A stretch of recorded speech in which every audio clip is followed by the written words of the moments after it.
Hello there and welcome to the pre-release guide for M19. This is pretty darn exciting because we haven't had a core set in quite some time.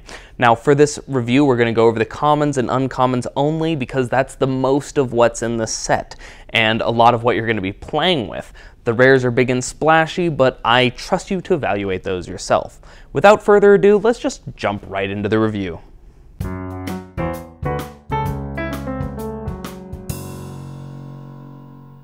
Okay, so regarding lands, we have 10 dual lands at common.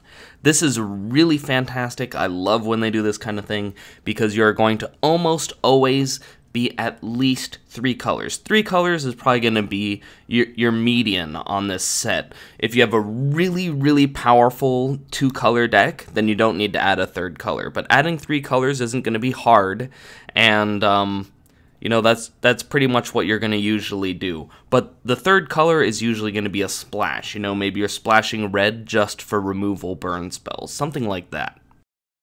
In white, you're going to start off your beatdown using Ajani's Pridemate, Cavalry Drillmaster, and Gallant Cavalry. Now, Ajani's Pridemate is a signpost here. There is a lot of life gain and reward for life gain in white and black. Now, you're not going to have huge amounts of synergy there because you're just opening a pool instead of drafting, but you're going to have a decent amount of life gain on accident. These other 2 cards just help you get your beatdown on. Next up, we have Pegasus Courser, Shield Mare, and Starcrowned Stag. Now, these 3 horsies are going to help you keep your beatdown on into the mid-game, flying over and pushing through. Militia Bugler is one of those cards that helps you hit a lot of the other white cards in the set.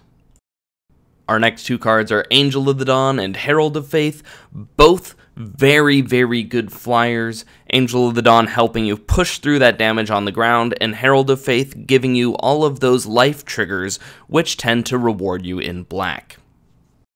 Next up, we've got Knightly Valor, Mighty Leap, and Luminous Bonds. Knightly Valor is going to help push those smaller creatures into the mid-game. Mighty Leap, you're going to fly over top. And Luminous Bonds is your big removal spell in white. So you should play as many Luminous Bonds as you've got. And it is very splashable, remember, because it's got the single white mana cost. Next up, we've got Exclusion Mage and Departed Deckhand. Exclusion Mage is the best bounce creature we've had in a while, I can tell you. And you should be playing as many of these in your blue deck as you have. Departed Deckhand is a 2-drop, which is great early in the game, and even better late in the game. So for both of these, if you're playing blue, play as many as you got. For flyers, we've got Aven Wingmage, Snapping Drake, and Horizon Scholar. There's not much to say about these other than that you just kind of want to fly over the top. I love the Scholar, the Scry ability. That is always so good, and these are how you're going to close out games in your blue deck. For value cards in blue, we've got Sift and Bone to Ash. These are nice, but I wouldn't want more than 1 in my deck. So don't go crazy on these, but I would like to have 1 of each. For pseudo removal spells in blue, we've got Switcheroo and Dwindle. Now, Switcheroo is actually really strong because when you're playing your deck and your opponent plays a bomb, you know, maybe you've played your Exclusion Mage, it's done its bouncing, you're now in the late game. You Switcheroo your 2/2 Exclusion Mage for their 6/6 flyer or what have you. That is a heck of a good deal. Now, Dwindle is a very bad removal spell. It's pretty bad. Now, I believe that this is because we've got some good flyers, we've got our Departed Deckhand, our Exclusion Mage, so there's other great things in blue, but you need to find another color that has a bit more removal. Now for early game in black, we've got Child of Night and Doom Dissenter. Our later game cards are Gravedigger, Plague Mare, and Ravenous Harpy. Now Gravedigger is always underappreciated. This card's great, so play your Gravediggers. Plague Mare is good for getting rid of those little duders, and Ravenous Harpy is actually really good, getting +1/+1 counters. This isn't a temporary thing, and you're putting it on a flyer. This is going to be value. Next up in black, we've got Skymarch Bloodletter, Vampire Sovereign, and Epicure of Blood. Now, I mentioned before, we've got this white-black life gain thing. These are some of the cards that help you do that, and also are some of the payoffs. But these ones in particular, you don't need to go all in. You can just put these in your deck and not have to worry about triggering life gain. Now for removal spells in black, we've got Murder, Lich's Caress, Strangling Spores, and Nightmare's Thirst. Now, Murder is the best of these. It's just kill the thing. Lich's Caress costs more mana, but you do get that life gain thing, which, again, triggers those other cards. Strangling Spores I like because it's an instant. Instants are great. And Nightmare's Thirst is one of these cards that is going to, pay you off for getting life gain. But even if you use it to kill something with 2 toughness or 1 toughness, that's still good for only 1 black mana. Lastly in black, I want to talk about Mind Rot. This effect is not that great usually in draft, but in sealed, aka pre-release, Mind Rot effects are actually pretty good because people are playing stuff out slow, so you just play out a few creatures and then you Mind Rot out the last 2 cards in their hand, and you get their 2 flyers, their 2 bombs, that sort of thing. Next up in red, you're going to start off your attack with Viashino Pyromancer, Bogart Brute, and Lightning Mare. Now for that mid-game and a little bit more value in red, we've got Dragon Egg and Gutter Snipe. Dragon Egg makes it very hard to race you because you got a free block and then a great attacker on the swing back, and Gutter Snipe just basically sits there and does a lot of damage. You do have to make sure that you have a decent amount of instants and sorceries though. Now for that late game big red, we've got Siegebreaker Giant, Inferno Hellion, and Volcanic Dragon.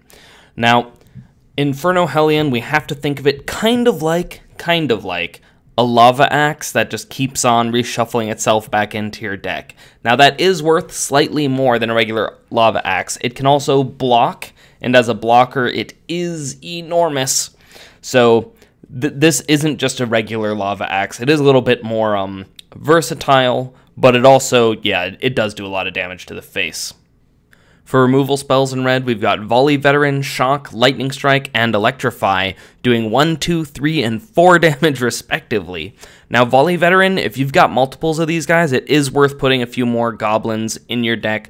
Not just the Bogart Brutes, but also your Goblin Instigators and other nonsense. Just playing a creature that kills a creature is really strong. Next up in green, we've got Highland Game, Gearper Guide, and Vinemare. Those are going to make up some of your early attackers. Now you are playing green, so you got Dryad Greenseeker, Elvish Rejuvenator, and Gift of Paradise.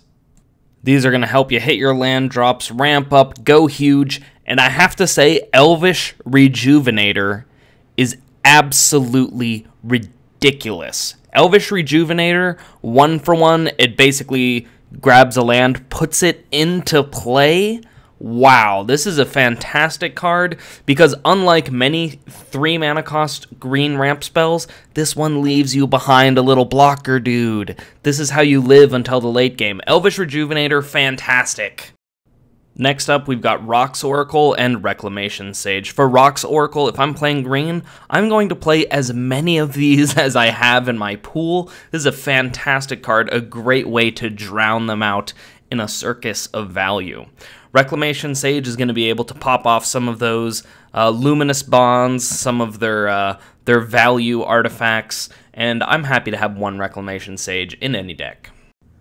Next up, we've got Ghastbark Twins. Now, this is one of those big dudes that's going to finish the game for you, but the thing that I like about it is sometimes you're having a hard time by the time that you're casting these big creatures, and this really stabilizes the ground, even on its own, because it's just going to be able to be a house blocking anything that it wants. To push through damage, we've got Titanic Growth and Blanchwood Armor. Now, Titanic Growth is just a pump spell. Cool. Blanchwood Armor, we got to get a little bit specific with. Blanchwood Armor, I want to be playing in not more than 3 colors. Green has to be your main color too, and you have to be playing flyers. You're not putting your Blanchwood Armor on your little dudes and just attacking with guys on the ground. You want to be like green, blue, green, white. You're attacking with those flyers in the air, and this is how you finish them off. Next up is Colossal Majesty and Declare Dominance. Now, these are both the best named cards in in the whole set. Colossal Majesty, when you're playing this, you're going to start putting in cards like Bristling Boar, cards that I don't really mention in the set review because they're not so, like, great, but you just got to hit that 4 power mark, and it's going to be a fantastic time.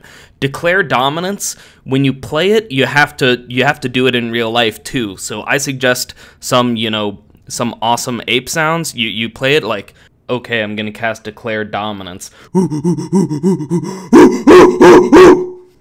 Something like that, really get it in there. And the way that you're trying to cast this card is you're going to do it one of two ways. One, you're going to put it on a really big creature and try to wipe their board by making them block with everything. Or you just put it on something really small, and then everything else gets to attack through. Lastly, in green, we've got Rabid Bite, which is a really fantastic card. Green has a lot of high-power creatures in this format, so this is just going to snap off so many creatures, and, you're going to play as many Rabid Bites as you have in your pool. Next up, we've got multicolored cards, and these really come in 2 tiers in my opinion. So the upper tier is Psychic Symbiont, Skyrider Patrol, Regal Bloodlord, and Poison Tip Archer. You don't really have to do any work at all in order for these to be good in your deck. So those are the top tier ones, and they're also powerful. Our lower tier ones are Aerial Engineer, Enigma Drake, Brawl Bash Ogre, Draconic Disciple, and Heroic Reinforcements. Now, these aren't bad, but you do have to do the work to get them to be worth to play. So don't just throw them in any deck, but if the synergy's there, and it's going to be there a lot of the time, then they're going to be pretty good. Next up, we've got artifacts, and the 2 that I want to highlight here are Skyscanner and Marauder's Axe. Now, Skyscanner, it's hard for me to explain why Skyscanner is so good, but you get the 1/1 flyer, you get to draw a card, and it doesn't matter if you're missing one color or whatever. You can always play your Skyscanners, which is why even though they're great in all decks, they're going to be even better in your 4 and 5 color decks if you're just going crazy. Next up, we've got Marauder's Axe, and this is just a very fair equipment. If equipment is playable at all, surely Marauder's Axe will be playable, and it's just going to make your dudes punch a bit harder at a fair price. Now, I'm going to be doing a video in a few days. It's going to be the advanced guide for this set. If you want to assert your dominance at pre-release, I highly suggest that you subscribe to the channel and make sure that you catch that awesome information. If you enjoyed the video today, go ahead and throw a like my way, and as always, I'll see you next video.